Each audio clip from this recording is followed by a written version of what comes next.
बिस्मिल्लाहिर्रहमानिर्रहीम अस्सलाम वालेकुम। मेरा नाम है मोहम्मद माजिद और आप देख रहे हैं मेरा यूट्यूब चैनल। मैं उम्मीद करता हूं कि आप बिल्कुल खैरियत से होंगे। अल्लाह ताला आपको और मुझे ढेरों खुशियों से नवाजे। तो आज का मेरा टॉपिक ये है कि एफबीआर की तरफ से एक खुशखबरी है जो कि मैं आपको अब एक्सप्लेन करने जा रहा हूँ। हमारी पाकिस्तान टैक्स बार और लाहौर टैक्स बार की काफ़ी स्ट्रगल की बेस पे अब एफबीआर ये स्टेप लेने पे मजबूर हो गई है, जिसकी वजह से आपको और हमें आसानियाँ हो गई हैं। अगर मैं आपको कहूँ कि 100% एफबीआर की तरफ से जो है ना प्रॉब्लम्स जो इश्यूज़ आ रहे थे वो बिल्कुल क्लियर हो गए, तो वो भी गलत बात होगी, क्योंकि 100% बिल्कुल जो है ना वो मामलात तय नहीं हुए। लेकिन कुछ मामलात जो है ना एफबीआर ने पाकिस्तान टैक्स बार और लाहौर टैक्स बार की जो है ना उनकी जो उनके एजेंडे थे उनके ऊपर जो उन्होंने लेटर लिखा था, रिक्वेस्ट की थी, काफ़ी हद तक उन्होंने वो उसको मान लिया है। और उसी की बेस के ऊपर अब जो है ना हमारे लिए भी आसानियाँ हो गई हैं और आपके लिए भी आसानियाँ हो गई हैं। बट सब कुछ आसान नहीं हुआ। किसी जगह पे काफ़ी ज़्यादा प्रॉब्लम्स का सामना भी करना पड़ रहा है और काफ़ी जगह पे कुछ जो है ना हमें आसानियाँ भी हो गई हैं। अब वो ये है कि जो इन्होंने बैलेंस शीट का काफ़ी अरसे से इशू क्रिएट किया हुआ था कि जी बैलेंस शीट के बगैर आपकी रिटर्न्स नहीं फाइल होंगी। तो अब इन्होंने एक जो अच्छा स्टेप लिया है वो ये लिया है कि इन्होंने पहले तो ये होता था कि आपने एक अलग से 1/4 का फॉर्म सबमिट करना है, कमिश्नर की अप्रूवल आएगी तो विद इन 7 डेज़ में जी कमिश्नर साहब अप्रूवल देंगे, तो फिर देन आप अपनी सेल्स टैक्स रिटर्न फाइल कर सकेंगे। ये एक अच्छा स्टेप ये है कि इन्होंने ये जो इनका रूल था, ये जो इनकी ऑप्शन थी, इन्होंने रिमूव कर दिया, ख़त्म कर दिया है। अब इन्होंने एक टैक्स पेयर्स के लिए आसानियाँ ये पैदा की हैं कि इन्होंने जैसे ही हम लॉगिन यानी पासवर्ड करते हैं तो वो अपनी प्रोफ़ाइल में जाके इन्होंने एक बैलेंस शीट का ऑप्शन दे दी है, जिस पे वहाँ पर आप बैलेंस शीट उसको फ़िल करेंगे अपना कैपिटल में, और उसके जो एसेट्स हैं वो आप सारे फ़िल करेंगे। तो देन जाके आप विदाउट कमिश्नर अप्रूवल के आप अपनी सेल्स टैक्स रिटर्न को फ़ाइल कर सकते हैं।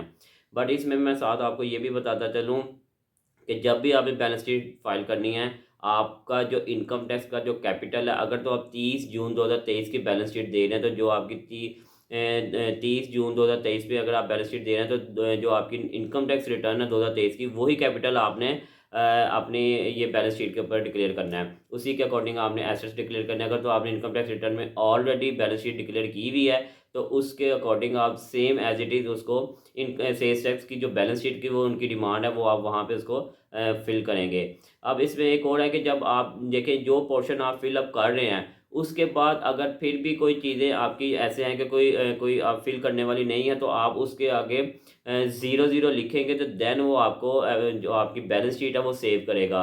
इसमें एक इम्पॉर्टेंट बात ये भी है कि जब आप एक मर्तबा बैलेंस शीट बना के उसको सेव कर लेंगे ना, तो आप दोबारा उसमें अमेंडमेंट नहीं कर सकते। ये आपने हमेशा ख़्याल रखना है, क्योंकि जब एक मर्तबा सेव होगी तो इट्स मीन कि वो कमिश्नर के पास चलेगी, एफबीआर के पास चलेगी, आप इसमें दोबारा अमेंडमेंट नहीं कर सकते। तो इस चीज़ का ज़रा ख़्याल रखिएगा। तो अब ये है कि अब विदाउट अप्रूवल, कमिश्नर की अप्रूवल की सेल्स टैक्स रिटर्न्स फाइल हो रही हैं, लेकिन इसमें कुछ कबाहतें भी आ रही हैं, कुछ प्रॉब्लम्स भी आ रही हैं, जो कि मैं आपसे शेयर करूँगा। वो ये आ रही हैं कि अब जो कुछ लोग सेल्स टैक्स रिटर्न फाइल कर रहे हैं, उसमें ये एक मैसेज डिक्लेयर किया जा रहा है, जो कि मैं आपको मेरी स्क्रीन पे भी आ रहा होगा और मैं आपको सुना भी देता हूँ। वो ये कह रहे हैं कि जी your sales tax for the month are 5 times greater than your registered capital under rule 181, please submit a request to your commissioner for approval. अच्छा, इसमें इन्होंने ये है कि जी आपका अगर कैपिटल जो है उसके ऊपर 5 टाइम्स से ज़्यादा आपकी सेल है, तो आप रिटर्न सबमिट नहीं कर सकते। तो ये इस तरह का मैसेज शो हो रहा है, जो कि मेरी स्क्रीन पे भी आपको नज़र आ रहा होगा। ये आप जब तक कमिश्नर की अप्रूवल नहीं लेंगे, आप सेल्स टैक्स रिटर्न को सबमिट नहीं कर सकते। तो ये जो मैंने बैलेंस शीट का आपको तरीकाकार भी बताया, ये मैं आपको जो है ना स्क्रीन पे इसका चला भी देता हूँ कि इसको किस तरह फिलअप करने हैं, किस तरह इसको लॉगिन करके कहाँ जाके बैलेंस शीट को फिल करना है, ताकि आप लोगों के लिए प्रॉब्लम ना हो। थर्ड नंबर पे ये है कि जब एक और इसमें इश्यूज़ आ रहा है, ये जितने मैं इश्यूज़ बता रहा हूँ, ये लाहौर पाकिस्तान टैक्स बार और Lahore tax bar already FBR के साथ ये इस चीज़ों पे डिस्कस कर रही है, इस चीज़ों पे ताकि जो है ना कि हमें ये जो प्रॉब्लम्स आ रही है, हर्डल्स आ रही हैं, इसको क्लियर किया जाए।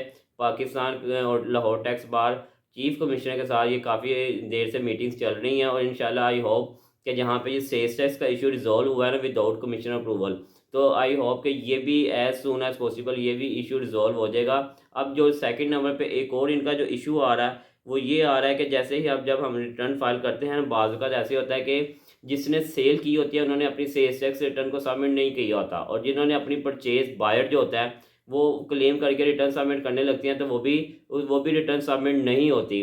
वो भी मेरी स्क्रीन पे आप देख रहे होंगे कि इस तरह का मैसेज शो कर देते हैं, और मैं आपको सुना भी देता हूँ। वो कहते हैं जी, this return shall remain provisional draft up to the last day of this month until your supplier or suppliers file his or file their respective sales tax return. After the last day, you have to pay recompute sales tax after deletion of purchase invoices and input tax in order to make your return valid। अच्छा, इसका मैं आपको आसानी से ये समझा देता हूँ आसान तरीके से कि जब तक आप किसी की परचेज़ को क्लेम कर रहे हैं, अगर जिससे आपने परचेज़ लिया उसने अपनी सेल्स टैक्स रिटर्न अगर सबमिट नहीं की होगी, तो आपकी सेल्स टैक्स रिटर्न सबमिट नहीं होंगी। ये आपने हमेशा याद रखना है। जब तक आप अपनी परचेज़ को अनक्लेम नहीं करेंगे, आपकी सेल्स टैक्स रिटर्न सबमिट नहीं होंगी। तो ये 2-3 इश्यूज़ आ रहे हैं जो कि पाकिस्तान टैक्स बार और लाहौर टैक्स बार इसके ऊपर वर्क कर रही है। आई होप कि इंशाल्लाह ताला ये काफ़ी हद तक इसके ऊपर भी जो है ना ये प्रॉब्लम्स दूर हो जाएंगी। लेकिन यहाँ तक तो हो गई हैं कि जी सेल्स टैक्स रिटर्न पहले सबमिटेड नहीं हो रही थी। आज देखें क्या डेट होगी, और अब कल से जो सैटरडे से सेल्स टैक्स रिटर्न स्टार्ट हुई हैं जाना विदाउट कमिश्नर अप्रूवल। अब मैं आपको शॉर्ट तरीका बताता हूँ कि बैलेंस शीट को किस तरह फिल किया जाता है, और इसको लॉगिन करके कहाँ जाके इसको हम आसानी से इसको कर सकते हैं। ये मैं आपको अपनी वीडियो स्क्रीन पे चला देता हूँ ताकि आपको आसानी हो। इस तरह आपने अपना लॉगिन आईडी पासवर्ड लगाना है, ठीक है। जब आप लॉगिन आईडी पासवर्ड लगाएंगे ना, तो ये इस तरह का पेज आपके पास ओपन हो जाएगा। फिर आपने यहाँ पे ये एक एरो आ रहा है, ये देखें यहाँ पे मैं इसको क्लिक करूँगा तो ये ऊपर फर्स्ट पे ही प्रोफाइल आ जाएगा। ये जब आप प्रोफाइल पे क्लिक करेंगे ना, तो ये इस तरह की बार ओपन हो जाएगी। जब आप इस तरह की बार ओपन करेंगे तो ये देखिए फर्स्ट पे ही बैलेंस शीट लिखा, लास्ट पे बैलेंस शीट लिखा आ रहा है। ये जब आप बैलेंस शीट पे क्लिक करेंगे तो ये इस तरह का रिव्यू आ जाएगा। उसके बाद ये देखें फर्स्ट पे ये टोटल इक्विटी एंड लायबिलिटीज़ आ गया, फिर कैपिटल आ गया। इस तरह का ये सारे जो है ना आपके सामने ये प्रोफाइल आ जाएगी।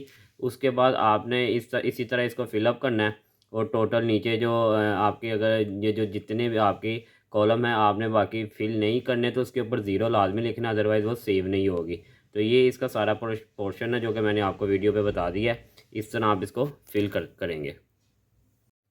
तो ये था सारा प्रोसीजर जो कि मैंने आपको अभी समझा भी दिया है कि इस तरह से आप जो है ना अपनी बैलेंस शीट को फिल कर सकते हैं। इससे रिलेटेड आपको किसी किस्म की कोई प्रॉब्लम है, किसी किस्म की कोई कन्फ्यूजन है, किसी किस्म की कोई क्यूरीज है, या किसी किस्म की कोई आपको समझ नहीं लग रही, तो नीचे मेरा नंबर मेंशन है, आप मुझे एनी टाइम व्हाट्सअप कर सकते हैं, कॉल कर सकते हैं। अगर व्हाट्सअप करेंगे तो मैं अगर एज सुन एज पॉसिबल कोशिश करूँगा कि आपको रिप्लाई कर दूँ और आपकी प्रॉब्लम को हल कर दूँ, क्योंकि ये सेल्स टैक्स क्रिएटर ने काफ़ी हद तक जो है ना ये टफ हुई हुई हैं। और अब ये कोई हर बंदा सेल्स टैक्स रिटर्न को फाइल नहीं कर सकेगा। ये जो टेक्निकली होगा वही इसको रिटर्न्स को देख सकता है। तो अब तक के लिए मुझे इजाज़त दें। Thanks for watching. अल्लाह हाफिज़।